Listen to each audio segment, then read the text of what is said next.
A 3-year-old girl from Pennsylvania, receiving treatment for a chronic illness, vanished from her hospital bed in the middle of the night, leaving medical staff baffled and her parents devastated.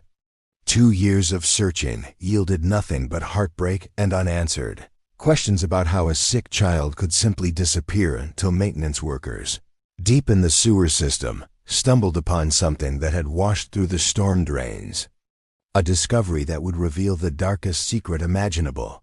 Nathan Hartley stared at the spreadsheet on his laptop screen, the numbers blurring together as he tried to focus on the quarterly budget report. The house felt too quiet this Tuesday morning, the kind of silence that had settled into every corner since Meera vanished 2 years ago. He took another sip of lukewarm coffee and forced himself to concentrate on the columns of data. The sharp ring of his cell phone made him jump, coffee sloshing dangerously close to the keyboard's edge. The number on the display wasn't familiar, a local Pennsylvania area code, but not one he recognized. For a moment, he considered letting it go to voicemail. These days, most unexpected calls were either telemarketers or well-meaning acquaintances who'd heard about Meera and wanted to express their sympathy years too late. But something made him answer. "Nathan Hartley," he said. "Mr. Hartley, this is Detective Patricia Walsh with the Pittsburgh Police Department." The woman's voice was professional but carried an undertone that immediately set his nerves.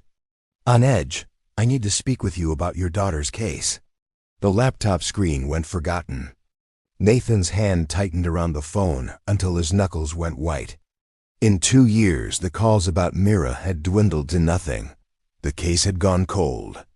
The investigators had moved on to newer tragedies. What about it? He asked. "Sir, I think it would be best if we discuss this in person. Can you come to the station? We've had a development that requires your immediate attention. Just tell me." His voice came out rougher than intended. "Did you find her? Is she?" "Detective." Walsh paused. "This morning, a crew doing maintenance in the sewer system near the Allegheny River made a discovery. They found items we have reason to believe belong to your daughter." The room seemed to tilt. Nathan gripped the edge of his desk with his free hand. "What items?" "A wheelchair, Mr. Hartley. A pediatric wheelchair with an oxygen tank still attached. The serial numbers match the equipment listed in your daughter's hospital records." Nathan closed his eyes, and suddenly he was back in that hospital room 2 years ago. He'd gotten up at 5:30 that morning, like always. Nicole had worked a double shift and was sleeping hard beside him. He'd showered quietly, dressed in the dark, and driven to UPMC Children's Hospital, planning to spend an hour with Meera before his morning meetings. The elevator ride to the pediatric ward had been routine. He'd nodded to the night nurse at the station. She was reading a magazine, looked tired. Down the hall to room 314, the one with the butterfly stickers Meera had insisted on putting on the door. He'd pushed it open, already smiling, ready to see his daughter's face light up when she saw him.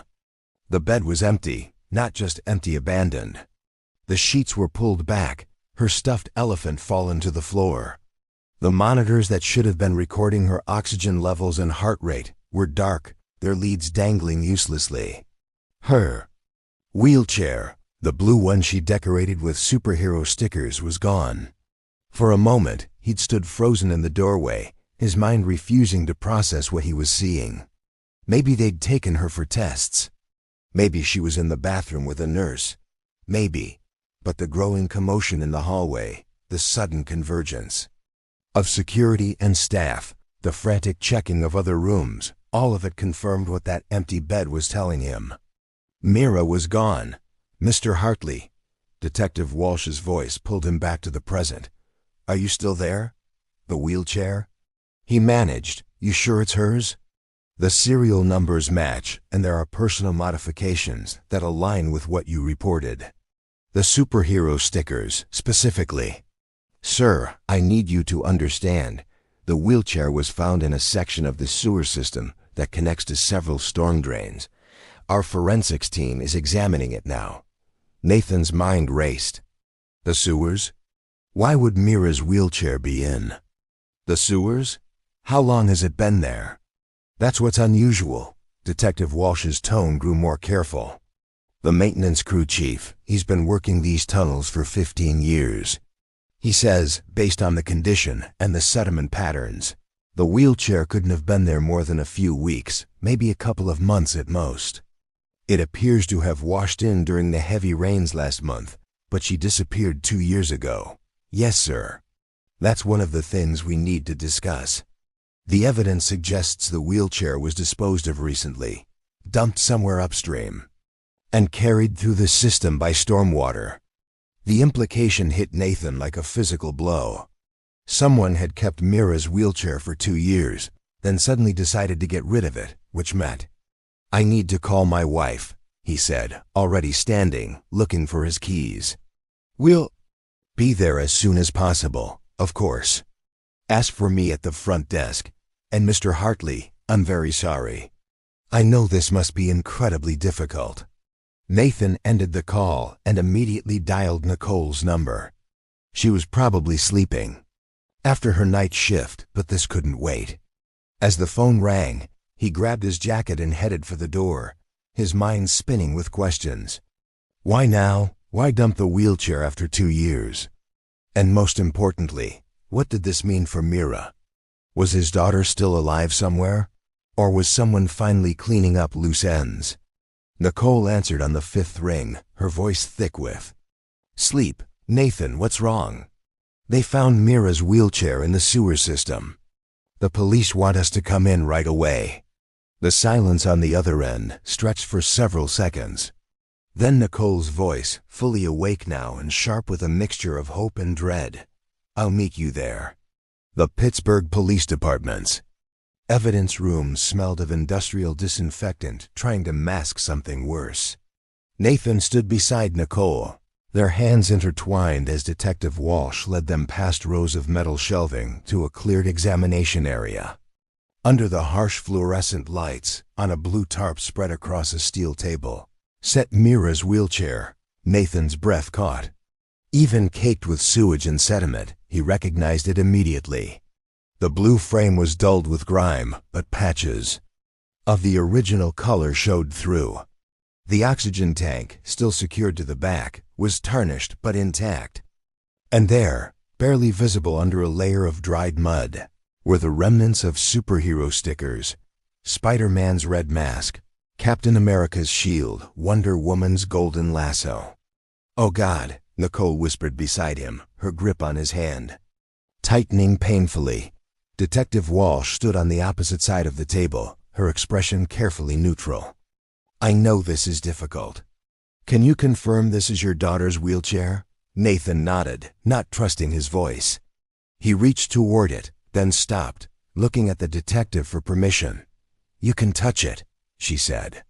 "We've already processed it for evidence, photographed everything, taken samples." His fingers found one of the stickers, a Batman symbol, partially scraped away, but still recognizable. Meera had placed it there herself, insisting on decorating her chariot, as she called it. She'd been so proud of how it looked. The maintenance crew found it lodged against a grate about 2 miles into the tunnel system, Detective Walsh explained. "Based on the debris patterns and watermarks, our forensics team estimates it washed in during the heavy storms last month. But here's what's significant. Look at the overall condition." Nathan forced himself to examine it more clinically. Despite the sewage coating, the wheelchair's frame showed minimal rust. The fabric seat, while stained, wasn't rotted through. The oxygen tank's valve mechanism, though dirty, appeared relatively intact. "It hasn't been in water for 2 years, Nicole said, voicing what they were all thinking. She was using her nurse's voice, analytical, detached, the tone she adopted when dealing with difficult cases at work. "Exactly." Detective Walsh pulled out a tablet, showing them photos from the sewer. "If this had been in the system since your daughter's disappearance, we'd expect to see significant deterioration. The metal would be severely corroded. The fabric would be gone. Instead, what we're looking at is equipment that's been stored somewhere dry for an extended period, then recently discarded. Someone kept it, Nathan said. The words felt heavy in his mouth. Someone kept her wheelchair for 2 years and then just threw it away. That's our working theory. The question is, why now? Why keep it this long only to dump it? Detective Walsh set down the tablet. We're checking all storm drains and access points in a 5-mile radius, trying to determine where it entered the system. We've also issued a BOLO for any similar medical equipment turning up. A knock on the door interrupted them. A uniformed officer leaned in. Detective, the medical consultant is here. Dr. Kellner, send him in. Walsh turned to Nathan. And Nicole. I took the liberty of calling in a specialist to examine the equipment. Dr. Kellner was your daughter's pulmonologist at Children's Hospital.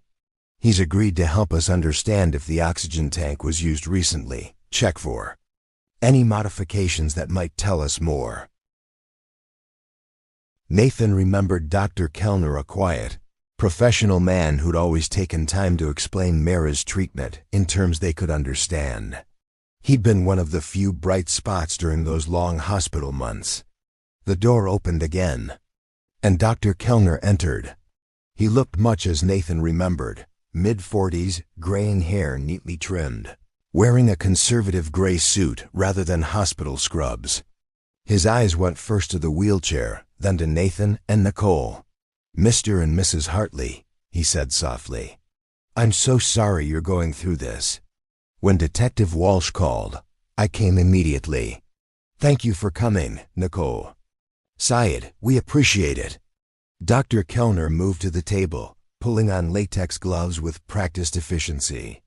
He examined the oxygen tank carefully, checking the gauge, the regulator, the connection points. This is definitely hospital grade equipment, the model we used for Meera. He paused, running his fingers along the valve. The seal's been broken recently. Within the last few months, I'd estimate. If this had been sealed for 2 years, we'd see different oxidation patterns around the threading. So, it was used? Detective Walsh asked, taking notes. Recently used? Yes, the pressure gauge shows it's nearly empty. That suggests active use, not long-term storage. He looked up at Nathan and Nicole. I'm sorry. I know this raises more questions than it answers. Nathan stared at the wheelchair, his mind reeling. Someone had taken his daughter, kept her somewhere for 2 years, used her medical equipment. And now, for some reason, they were getting rid of evidence. What does this mean? Nicole asked Detective Walsh. Are you saying someone had her all this time? The detective's expression was grim. We can't draw definitive conclusions yet, but the evidence suggests. She paused, choosing her words carefully. The pattern we're seeing is consistent with someone disposing of evidence. Often, perpetrators do this when they're preparing to relocate or when the victim is no longer alive, Nathan finished. The words felt like glass in his throat. Detective Walsh nodded slowly. I'm sorry, but yes, that's one possibility we have to consider. We're going to need to go through everything again. Everyone who had access to Meera, anyone who might have had motive or opportunity.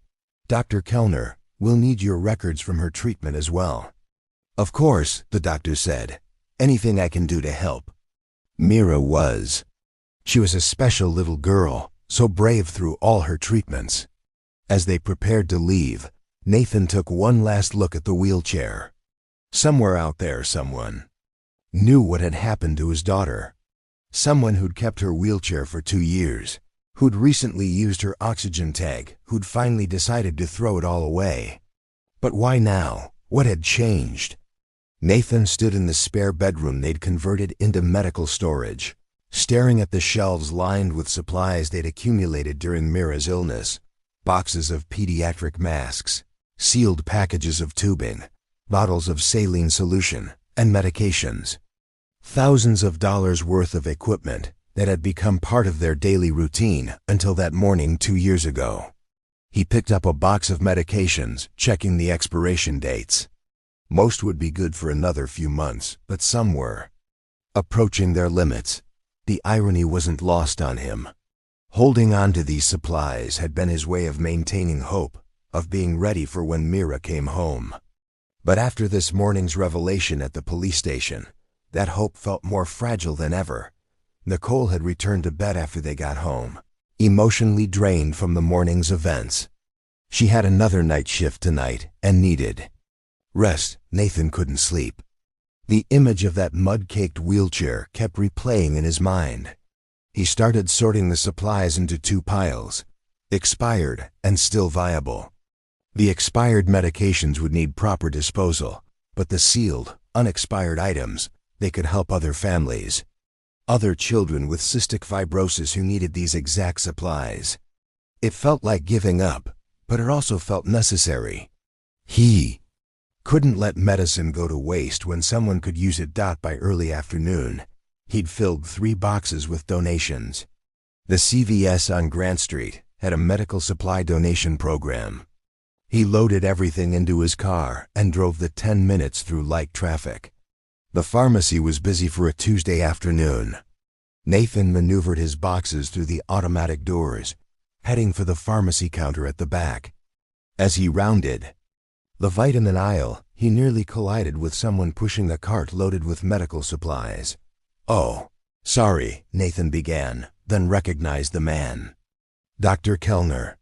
The doctor looked up from his cart, which Nathan now saw contained several portable oxygen tanks, the same type they'd used for Meera's emergency backup supply. "Mr. Hartley, I didn't expect to see you here. I'm donating some of Meera's unused supplies," Nathan said, gesturing to his boxes. "Seems wrong to let them expire when other families could use them." Dr. Kellner's expression softened with understanding. "That's very generous of you. I'm sure it wasn't an easy decision." Nathan glanced at the oxygen tanks in the doctor's cart. "Stocking up for the hospital?" Dr. Kellner explained, adjusting his grip on the cart handle. "We've had some supply chain issues lately, and these portable units are perfect for transport between departments. The donation stations are a godsend when our regular suppliers fall short. I didn't realize hospitals could buy from regular pharmacies. It's not ideal, but sometimes necessary, especially for smaller equipment." Dr. Kellner paused, studying Nathan with concern. "How are you holding up? This morning must have been incredibly difficult." Nathan found himself grateful for the doctor's kindness. "It's been rough. The not knowing is almost worse than knowing would be. I can only imagine. Meera was such a special little girl. That smile of hers could light up the entire ward." Dr. Kellner glanced at his watch. "I should get these back to the hospital, but please, if you need anything, even just someone to talk to who understood Meera's condition, don't hesitate to call." "Thank you, and thanks again for coming to the station this morning. It helped having someone there who knew her." "Of course. Take care of yourself, Mr. Hartley." Nathan watched the doctor navigate toward the checkout with his cart of oxygen tanks, then continued to the pharmacy counter. The pharmacist, a young woman with kind eyes, helped him process the donation. "These will really help families in need," she assured him, checking each item. "Pediatric CF supplies are always in demand." As Nathan filled out the donation paperwork, he found himself thinking about those oxygen tanks in Dr. Kellner's cart. It made sense, what the doctor had said about supply chain issues. The pandemic had disrupted so many systems, and hospitals had learned to be creative with sourcing. He drove home feeling slightly lighter, as if donating the supplies had lifted some invisible weight. The house was quiet when he entered, Nicole still sleeping. Nathan made himself a sandwich and sat at the kitchen table, his mind still processing the morning's revelations. His phone buzzed with a text from Nicole. "Leaving for shift in 20. Dinner's in the fridge. Try to get some rest. Love you." 20 minutes later, he heard her moving around upstairs, getting ready. She appeared in the kitchen doorway in her scrubs, travel mug in hand, looking tired despite her nap. "You went out?" she asked, noticing his car keys on the counter. donated some of Meera's supplies to CVS. The medications were getting close to expiration. Nicole nodded, understanding without explanation. Probably the right thing to do. She paused, filling her travel mug with coffee. "Oh, I ran into Dr. Kellner at the pharmacy," Nathan said. "He was buying oxygen tanks for the hospital." She stopped mid-pour, frowning slightly. "That's odd. What is?" "Hospitals have strict procurement protocols. Everything medical goes through certified suppliers with proper documentation, liability issues, quality control, chain of custody for insurance." She shrugged, resuming pouring. Maybe they had some kind of emergency shortage. Though usually, they'd send a resident or medical assistant for something like that, not an attending physician. Nathan thought back to the encounter. Dr. Kellner had seemed perfectly normal, maybe a little harried. He mentioned supply chain problems. Could be. The whole system's been weird since COVID. She grabbed her bag, kissed him goodbye. "Don't wait up. It's going to be a long one." 2 nurses called in sick. After she left, Nathan found himself alone with his thoughts again. The house felt too empty, too quiet. He tried watching television but couldn't concentrate. His mind kept circling back to that wheelchair, to the evidence room, to Detective Walsh's grim expression when she talked about perpetrators disposing of evidence. Somewhere out there, someone knew what had happened to his daughter. Someone who'd kept her wheelchair for 2 years. Someone who'd recently decided it was time to get rid of it. But why now? What had changed? Nathan couldn't shake the restlessness. The house felt oppressive in its silence, every room holding memories of Meera. He found himself in his home office, staring at the filing cabinet where they'd kept copies of everything from the investigation. Police reports, witness statements, hospital records, 2 years' worth of searching compressed into manila folders. He pulled out the file marked staff interviews, UPMC, and spread the papers across his desk. He'd read these dozens of times in those first months, looking for anything the police might have missed. Security guards, nurses, orderlies, doctors, everyone who'd been working that night had been questioned. There it was, halfway through the stack, Dr. Kellner's interview. Nathan read through it again, though he practically had it memorized. The doctor had left the hospital at 6 p.m. the evening before Meera disappeared. Hadn't returned until his regular shift at 7 a.m. His keycard records confirmed it. He'd been home all night, though living alone meant no one could verify that. The detective's notes indicated no suspicion. Dr. Kellner was a respected physician with an impeccable record. Nathan set the paper aside and opened his laptop. Something Nicole had said kept nagging at him. Why would a senior attending physician be buying oxygen tanks at CVS? It seemed beneath his pay grade somehow, like asking the CEO to pick up office supplies. He typed Dr. Martin Kellner, UPMC, into Google. The first results were standard. A hospital bio page, a few research papers on pediatric pulmonology, patient reviews all positive, families praising his bedside manner, his dedication to their children. Nathan refined his search. Dr. Martin Kellner, hospital history. The results shifted. A LinkedIn profile showing his employment history. Nathan clicked through, studying the timeline. UPMC Children's for the past 3 years. Before that, Cincinnati Children's for 2 years. Before that, Children's Hospital of Philadelphia for 3 years. And before that, Nathan frowned. 4 hospitals in 10 years. That seemed like a lot of movement for a specialized physician. Doctors usually established themselves at one institution, built their practice, their reputation. Why keep moving? He opened a new tab and searched Dr. Martin Kellner, Cincinnati Children's Hospital. Buried on the 3rd page of results, he found it.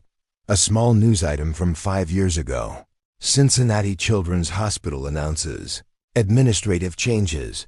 Dr. Kellner's name appeared in a list of physicians whose privileges had been modified due to administrative restructuring.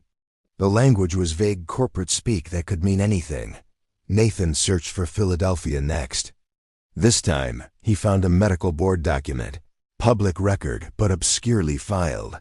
Dr. Kellner's privileges at CHOP had been suspended for 6 months due to failure to comply with institutional documentation requirements. Again, frustratingly vague. He kept digging. Riley Hospital for Children in Indianapolis. Another administrative departure 7 years ago. Johns Hopkins Children's Center. Privileges suspended for protocol violations that were never specified. A pattern: 4 hospitals, 4 administrative issues. Never anything specific enough to impact his medical license, but enough to make him move on. Nathan felt a cold knot forming in his stomach. Nicole's words echoed. Hospitals have strict procurement protocols. What if those documentation requirements and protocol violations had something to do with medical supplies? What if Dr. Kellner had a history of improperly obtaining equipment? Nathan found the UPMC directory online and located Dr. Kellner's office number. It was past 6 p.m. now.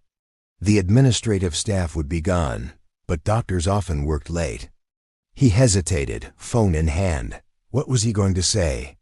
"Hi, I noticed you've been suspended from multiple hospitals, and I'm wondering if you kidnapped my daughter?" But the image of those oxygen tanks in the pharmacy cart wouldn't leave him alone. Before he could talk himself out of it, he dialed. The phone rang 4 times. Nathan was about to hang up when a familiar voice answered. "Dr. Kellner speaking. Dr. Kellner, it's Nathan Hartley. I'm sorry to call so late." "Mr. Hartley," the doctor sounded surprised but not displeased. "Not at all. How can I help you?" Nathan's mouth went dry.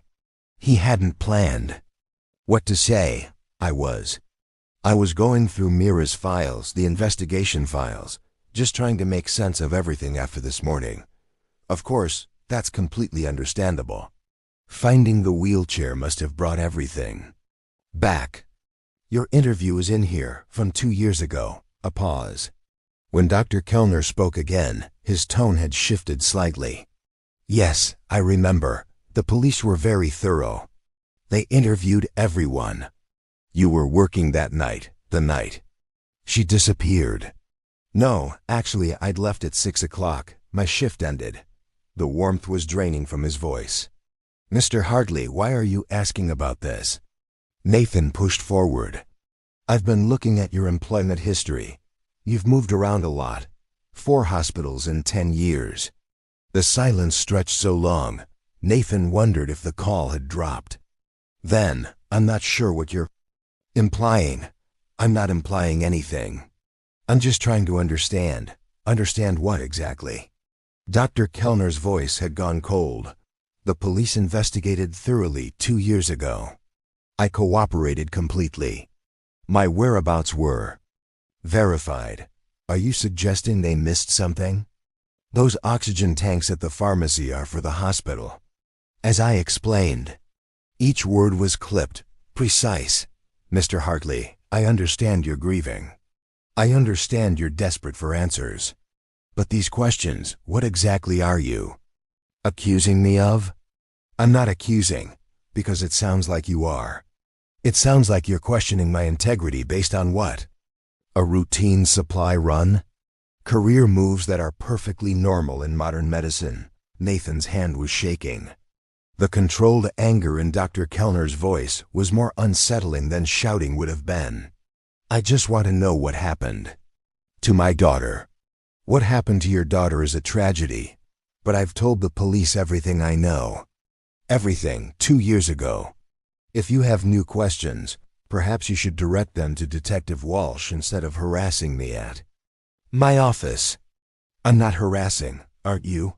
Calling me after hours, questioning my employment history, implying God knows what you're implying.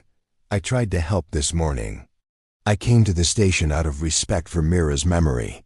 And this is how you repay that kindness." The line went dead. Dr. Kellner had hung up. Nathan sat staring at his phone, heart racing. The doctor's reaction had been so defensive, so immediate. Nothing about the conversation felt right. A truly innocent person would have been confused, maybe hurt, but not that cold fury, not that controlled anger. He looked back at his laptop screen, at the trail of administrative issues across 5 hospitals, at his notes about the oxygen tanks, at the police interview where Dr. Kellner claimed to be home alone all night. His hands were still shaking as he picked up his phone again. He should call Detective Walsh, report the conversation, share what he'd found about the hospital history. But what if he was wrong? What if grief was making him paranoid, seeing patterns that weren't there? Nathan set the phone down. He needed to think, needed to be sure before he accused a respected physician of what? Buying oxygen tanks? Having a spotty employment history? But he couldn't shake the sound of Dr. Kellner's voice, that cold anger, that immediate defensiveness. Something was wrong. He was sure of it now. The question was, what was he going to do about it? Nathan paced his living room, debating whether to call Detective Walsh. The laptop remained open on the coffee table. Dr. Kellner's employment history still displayed on the screen. He'd spent the last hour second-guessing himself. Maybe the doctor's anger was justified. Maybe Nathan was grasping at straws, seeing conspiracies where there were only coincidences. His phone buzzed a text from Nicole. Crazy busy here. 2 more nurses just called out. Might be later than expected. Don't wait up. Love you. He typed back. Be safe. Love you. Nathan was walking to the kitchen when headlights swept across the front windows. A car pulling into their driveway. He glanced at the clock. 7:48 p.m. They weren't expecting anyone. Through the peephole, he saw a familiar figure approaching the front door. Dr. Kellner, still in his gray suit from the pharmacy, though now disheveled. His movement seemed agitated, jerky. He kept glancing over his shoulder as he climbed the porch steps. Nathan's pulse quickened. Why was he here? How did he even know their address? The doorbell rang. Nathan didn't move. Maybe if he stayed quiet, the doctor would leave. Mr. Hartley, Dr. Kellner's voice carried through the door. I know you're home. Your car is in the driveway. We need to talk about our phone conversation. Nathan remained frozen. Something about the doctor's tone, the way he'd said need to talk, set off every alarm in his head. Please. Mr. Hartley, I want to apologize for hanging up. I was upset, but that's no excuse. Can we discuss this like civilized people? The reasonable words didn't match the tension Nathan could hear underneath them. He backed away from the door, reaching for his cell phone. I can see your shadow under the door, Nathan. The use of his first name felt wrong, too familiar. Open the door. We need to clear this up before you do something we'll both regret. Nathan's thumb hovered over Detective Walsh's number in his contacts. But before he could dial, he heard something that made his blood run cold, the distinctive click of the doorknob turning. He'd forgotten to lock it after bringing in the mail earlier. The door swung open, and Dr. Kellner stepped inside, closing it behind him with deliberate care. Up close, Nathan could see the sheen of sweat on his forehead, the way his right hand remained in his suit jacket pocket. I asked nicely. Nathan, Dr. Kellner said, his voice still maintaining that forced calm. But you weren't going to let me in, were you? You need to leave. Nathan took another step back. This is breaking and entering. The door was unlocked. I'm just a concerned physician checking on a distraught parent. The doctor's eyes flicked to the laptop on the coffee table, taking in the screen. Been doing more research, I see. Finding more patterns in my career. Get out of my house. Can't do that. Dr. Kellner withdrew his hand from his pocket, revealing a compact black pistol, not pointing it exactly, but holding it in a way that made the threat clear. We're going to take a drive, you and I, away from prying eyes and nosy neighbors. Nathan's mouth went dry. You took her. You took Meera. Get in the car. The gun rose slightly. You're going to walk to the door. You're going to get in my car. You're going to do it quietly. If you shout, if you run, if you do anything stupid, I'll have to hurt you. And then I'll wait for Nicole to come home from her shift. You mentioned she's working late tonight. Plenty of time for me to be here when she arrives. The threat against Nicole made Nathan's decision. Where are we going? Somewhere private. Now move. Nathan walked to the door on unsteady legs. Outside, the neighborhood was quiet, a typical Tuesday evening. The Johnsons' house across the street had lights on, but their curtains were drawn. No one to see them, no one to witness this. Dr. Kellner's car was a silver Honda Accord, unremarkable. In every way. Get in the passenger side, hands where I can see them, the doctor ordered. Nathan complied, his mind racing. Should he try to run? But the gun was trained on him as Dr. Kellner circled to the driver's side, and that threat about Nicole. Seat belt, Dr. Kellner ordered as he started the engine. The gun rested on his lap, barrel angled toward Nathan. Don't want to get pulled over for something stupid. They backed out of the driveway, and Nathan caught a glimpse of his house, porch light on, looking perfectly normal. No sign of the violence that had just occurred there. You saw me at the pharmacy, Dr. Kellner said as they turned onto the main road. That was careless of me. Should have been more careful, but I was running low on supplies. Nathan's heart skipped. Supplies for what? Shut up. The doctor's calm facade was cracking. You couldn't just leave it alone. The wheelchair should have been the end of it. Case closed. Everyone moves on, but you had to dig. Had to ask questions. Where is Meera? Dr. Kellner's knuckles were white on the steering wheel. You think you were such a good father, leaving a sick 3-year-old alone in that hospital? Some protector you were. Is she alive? Stop talking. They were heading out of the city now, toward the rural areas east of Pittsburgh. You have no idea what you've done. No idea what you've ruined. Nathan tried to memorize the route, looking for landmarks. They passed the old Westinghouse plant, crossed the bridge over Turtle Creek, heading toward the Laurel Highlands, where the forests grew thick and houses became scarce. Those hospital suspensions, Nathan said, desperate to understand. They figured something out, didn't they? That's why you kept moving. They suspected, could never prove anything. Always watching, always questioning, making my work impossible. What work? What were you doing? Dr. Kellner's laugh was bitter. You wouldn't understand. No one understands. They see a doctor being thorough, spending extra time with patients, and they make it into something ugly. The words chilled. Nathan, the implication behind them, the defensive tone pieces clicking into place in horrible ways. They turned off the main highway onto a secondary road, then onto barely paved back roads. Nathan's phone was still in his pocket. Could he secretly dial 911? But Dr. Kellner must have had the same thought. Throw your phone out the window. What now? The gun rose. Or I'll take it from you after I shoot you in the leg. Nathan powered down his phone and tossed it into the darkness. His last connection to help disappeared into the Pennsylvania forest. Good. Dr. Kellner relaxed slightly. We're almost there. Then you'll understand everything. Maybe you'll even realize this is partly your fault. My fault? You left her alone, vulnerable.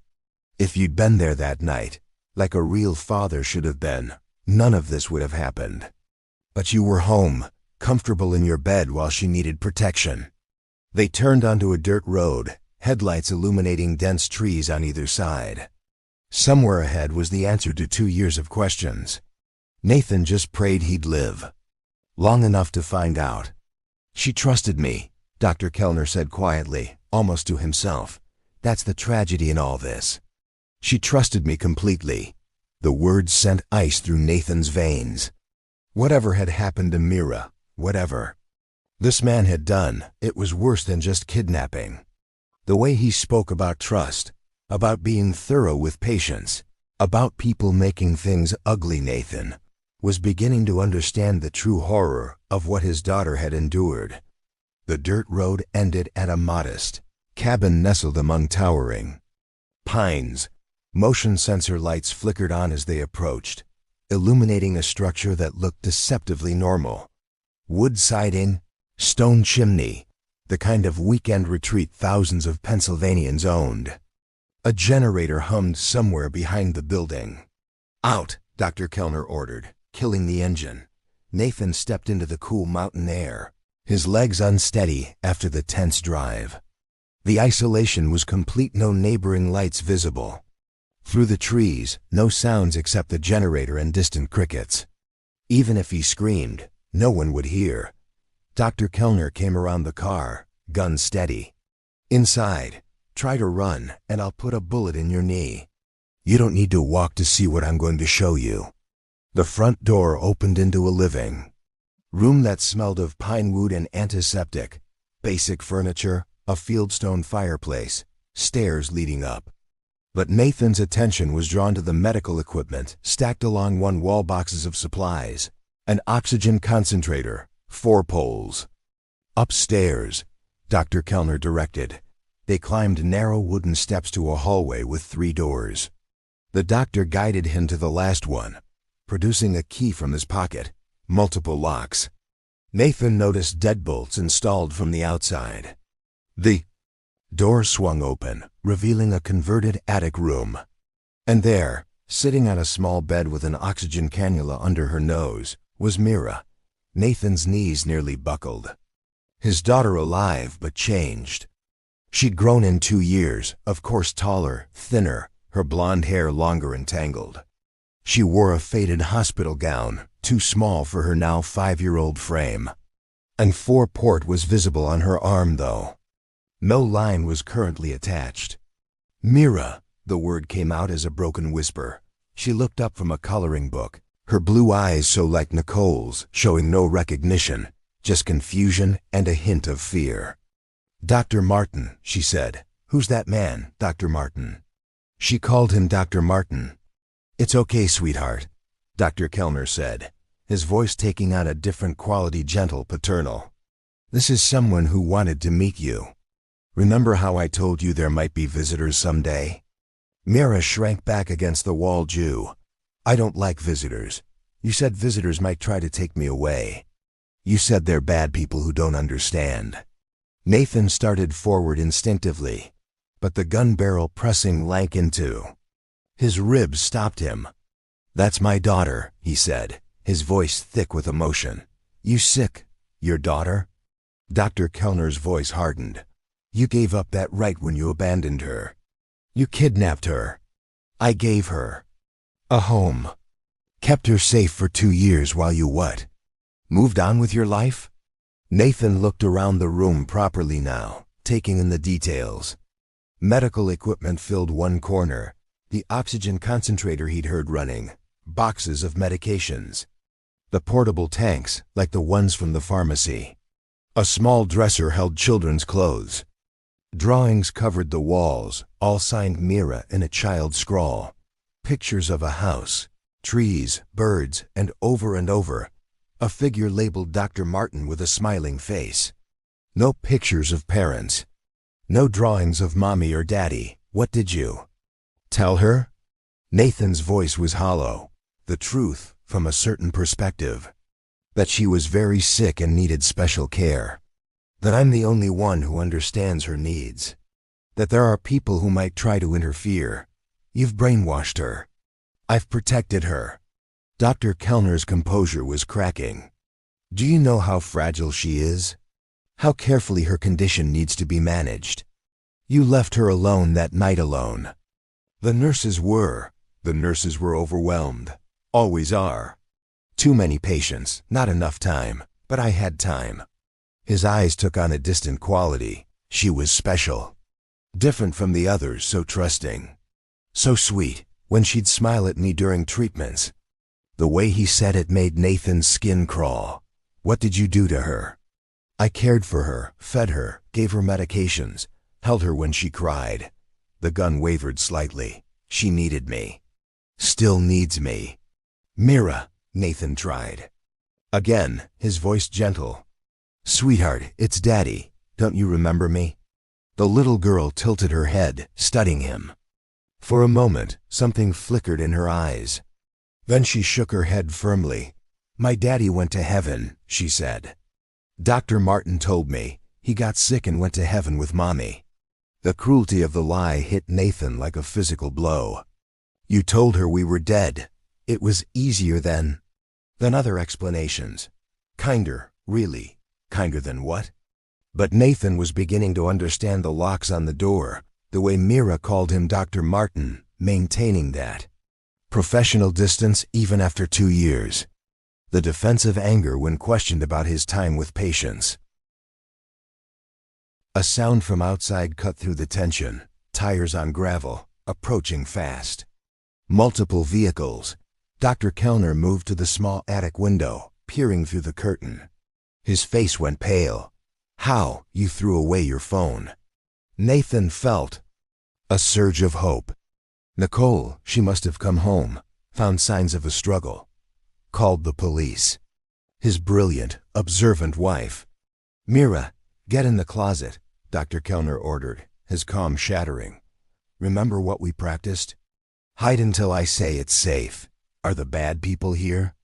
Meera's voice was small, terrified.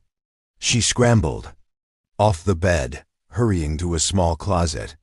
The practiced way she did it, the immediate obedience, showed this wasn't the first time she'd been told to hide. Outside, Nathan could hear car doors slamming, radio chatter, a voice amplified by a megaphone. "Dr. Martin Kellner, this is the Pennsylvania State Police. We have the building surrounded. Exit with your hands visible." "You've ruined everything," Dr. Kellner snarled at Nathan. "Everything I've built here." She was happy. She was safe. From what? What was she safe from? From people who don't understand. From a system that sees everything as black and white. The doctor moved to the window again, gun still trained on Nathan. "They'll twist everything, make it into something disgusting." The police repeated their demand. Dr. Kellner paced the small room like a caged animal. 2 years. 2 years of keeping her healthy, giving her what she needed, and you had to destroy it. "Dr. Kellner," the megaphone voice again. "We know Nathan Hartley is inside. We know Meera is alive. Let's resolve this peacefully. Send out the child." From the closet came a small whimper. Nathan's heart broke at the sound. His daughter, terrified, hiding from the police who were there to save her. "She won't survive without me," Dr. Kellner said. But the fight was draining. From his voice, "I know her needs, every medication, every treatment, the little things that comfort her when she's scared. She needs her parents, her real parents. Real parents don't leave sick children alone in hospitals." The gun wavered.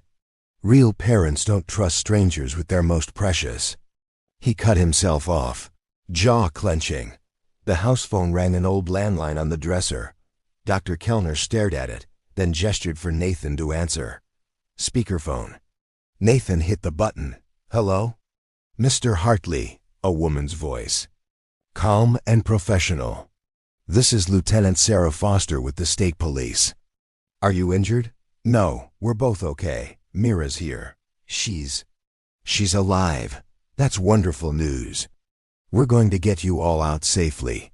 Can I speak with Dr. Kellner?" The doctor leaned toward the phone, gun still pointed at Nathan, but his hand shaking now. She won't understand. 2 years of routine, of trust, you'll destroy all of it. "Doctor, we have pediatric specialists standing by. They'll ensure Meera receives the best care. You've kept her alive this long. Help us continue that care properly." "Properly?" His voice cracked with bitter laughter. "You have no idea what proper care means. The time it takes, the patience, the special bond required. We understand you care about her, doctor. Show that care now by letting her get help." Dr. Kellner's face crumpled. The gun lowered slowly. "She calls me Daddy sometimes. When she's scared, when she needs comfort. Did he tell you that?" Come. Outside, doctor. Let Meera be reunited with her family. Family? The word came out like poison. They don't deserve her. They never did. But the gun clattered to the floor. Dr. Kellner walked to the closet, kneeling beside it. Meera, the people outside are going to take you to a hospital. A new hospital? Her voice was muffled, scared. I don't want to go. I want to stay with you. You promised we'd always be together. I know, sweetheart, but sometimes things change. His voice broke. You're going to be okay. You're such a brave girl. My brave girl. He stood, hands raised, and walked toward the door. At the threshold, he paused, looking back at Nathan with undisguised hatred. You have no idea what you've taken. From her, from both of us. Then he was gone. Heavy footsteps on the stairs. Nathan heard the front door open, multiple voices shouting commands. Through the window, he could see Dr. Kellner on his knees in the dirt, officers surrounding him. Meera, Nathan approached the closet slowly. It's okay now, you can come out. The door opened a crack. One blue eye peered out at him, filled with tears and confusion. Are you really my daddy? Dr. Martin said you went to heaven. Nathan knelt beside the closet, his own tears flowing freely. I'm really your daddy, and I've been looking for you for such a long time. But Dr. Martin said, he said he's the only one who loves me right, that other people would hurt me. The words were a knife to Nathan's heart. Whatever Dr. Kellner had done to his daughter, the psychological chains were as strong as any physical locks, but she was alive. After 2 years of not knowing, she was alive. No one's going to hurt you, Nathan promised. We're going to take care of you, your real mommy and daddy. Police officers appeared in the doorway, moving carefully, speaking in soft voices. One female officer approached slowly. Hi, Meera, I'm Officer Jamie. We're going to take you to see some nice doctors who will make sure you're feeling okay. Would that be all right? Meera looked between Nathan and the officer, her 5-year-old face etched with confusion and fear.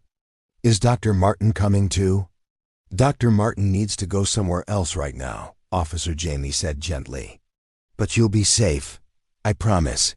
As they coaxed Meera from the closet, Nathan noticed how she kept looking toward the window, searching for the man who'd held her captive for 2 years. The man she still trusted more than anyone else in the world. Whatever Dr. Kellner had done to gain that trust, Nathan was certain it was worse than just kidnapping. The truth would come out eventually. But for now, his daughter was alive, and that had to be enough. The pediatric ICU at UPMC Children's Hospital felt both familiar and foreign to Nathan. Same antiseptic smell, same beeping monitors, but now it was Meera in the bed, not him visiting her. She lay still, lightly sedated to manage her anxiety, oxygen flowing through the cannula. Her small hand rested in his, though she'd pulled away when she was awake. Nicole sat on the other side of the bed, her eyes red from crying. She'd arrived at the hospital shortly after the ambulance, having been the one to alert the police when she'd come home to find Nathan's laptop open to Dr. Kellner's employment history and signs of a struggle, the front door ajar. Nathan's car still in the driveway. Detective Walsh had acted quickly once Nicole identified Dr. Kellner as the likely suspect. A property record search revealed he owned a cabin in the Laurel Highlands, listed as a secondary address in his hospital employment file. State troopers familiar with the area knew the remote location. They'd coordinated with local units who'd hiked the area before, racing against time to reach the isolated property before it was too late. Detective Walsh entered quietly, a folder in her hand. How is she? Stable, Nicole answered, her nurse's training keeping her voice clinical. Her lung function has deteriorated. The pulmonologist thinks it's from inconsistent treatment. Sometimes he gave her proper medication. Other times he missed doses or gave incorrect amounts. I have Dr. Kellner's confession, Detective Walsh said, pulling up a chair. He's been in interrogation for 3 hours. You need to know the truth, but it's difficult. Nathan nodded. Steeling himself, Dr. Kellner admitted to inappropriate contact with Meera during her hospital stay 2 years ago. It started gradually. He spent extra time with her, gained her trust and yours. He told her the touching was part of special treatments to make her better. She was 3. She believed him. Nathan felt nauseous. Nicole's hand found his across Meera's bed. It went on for months. Detective Walsh continued, her voice professional but tinged with disgust. He said Meera was starting to resist, asking why other doctors didn't do the same special treatments. She'd mentioned wanting to tell Mommy about the games that felt weird. He panicked. So he took her, Nicole whispered, the night she disappeared. He used his keycard to re-enter through a service entrance. The cameras there had been broken for weeks. He knew because he'd been the one to damage them, making it look like wear and tear. He gave Meera a sedative, told her they were going somewhere special to get better. Wheeled her right out through the loading dock. Nathan's hands clenched. All those nights wondering what had happened, and the truth was worse than any nightmare he'd imagined. At the cabin, he continued the abuse, Walsh went on, told her that her parents had died, that he was the only one who could take care of her now. Classic grooming behavior: isolation, dependency, normalized abuse disguised as care or love. The wheelchair, Nicole asked, her voice shaking. Why dump it now? His colleagues at UPMC were getting suspicious. Not about Meera, about missing supplies. He'd been stealing medications and equipment for 2 years to treat her. HR was building a case. He knew it was time to run, but couldn't take identifiable equipment. He planned to relocate with her, start fresh somewhere else. Detective. Walsh turned to a page in her folder. Given his employment history, the pattern of administrative issues at multiple hospitals, we suspect there may have been other victims over the years. Children who were too young or too scared to report. Inappropriate conduct during examinations. We'll be reaching out to his former hospitals, but these cases, they often go unreported. Nathan closed his eyes. More victims. What else did he say? Nicole asked. About what he was planning? Detective Walsh consulted her notes. He admitted that initially, that first night, he'd intended to kill her. He was terrified she'd tell someone about the abuse. But once he had her at the cabin, he couldn't do it. He kept her instead, continued the abuse. He said he always knew it would end badly but couldn't stop himself. God, Nathan breathed. His baby girl had been hours from death that night 2 years ago, saved only by her abuser's cowardice. He documented everything medical, Detective Walsh added. Not the abuse, he's not stupid, but detailed logs of her treatments. Medications, growth charts, even videos of what he called their life together. Birthday parties, her playing in the cabin, all carefully edited to look normal if anyone ever found them. Will she remember the truth? Nathan asked. What he did to her, what we meant to her before. The psychiatrist says memories from age 3 are often fragmented but not gone. With proper therapy, she may recover some memories of you. As for the abuse, that trauma is likely to surface eventually. She needs extensive therapy to process what happened and understand it wasn't her fault. A nurse entered with evening medications. Her protocol is complex, she said. Gently. But we have his medical records to work from. We can keep her stable while we develop a proper treatment plan. Nathan watched the medications flow through Meera's 4. His daughter alive, but carrying scars he couldn't see. He keeps insisting in interrogation that he loved her. Detective Walsh said as she prepared to leave that what they had was special and were destroying it. Claims you'll never understand the bond they shared. She shook her head in disgust. Typical predator, trying to romanticize abuse. What exactly did he plan to do? Nicole asked. If he hadn't been caught. He was going to take her to another state, start over with new identities. He had fake documents prepared, a birth certificate showing him as her father, medical records under a false name. When she got older, Walsh paused. He admitted he knew eventually she'd either remember too much or age out of his preference. He said when that time came, he'd handle it. We believe that means he would have killed her eventually. After the detective left, Nathan and Nicole sat in silence, watching their daughter breathe. Tomorrow would bring the beginning of a long journey: medical treatments, trauma therapy, the delicate process of helping Meera understand that the man she'd trusted had hurt her, that her real parents had never stopped looking for her. She's alive, Nicole whispered finally. That's what we hold on to. She's alive. She's safe now, and we'll help her heal. Nathan nodded, unable to speak past the lump in his throat. His little girl had endured 2 years of hell disguised as care. But she was strong. The same strength that helped her fight cystic fibrosis would help her overcome this trauma. They would make sure of it. The monitors beeped steadily, marking each breath, each heartbeat, proof of life, proof that despite everything, their daughter had survived, and proof that the monster who'd stolen 2 years of her childhood would never touch her again.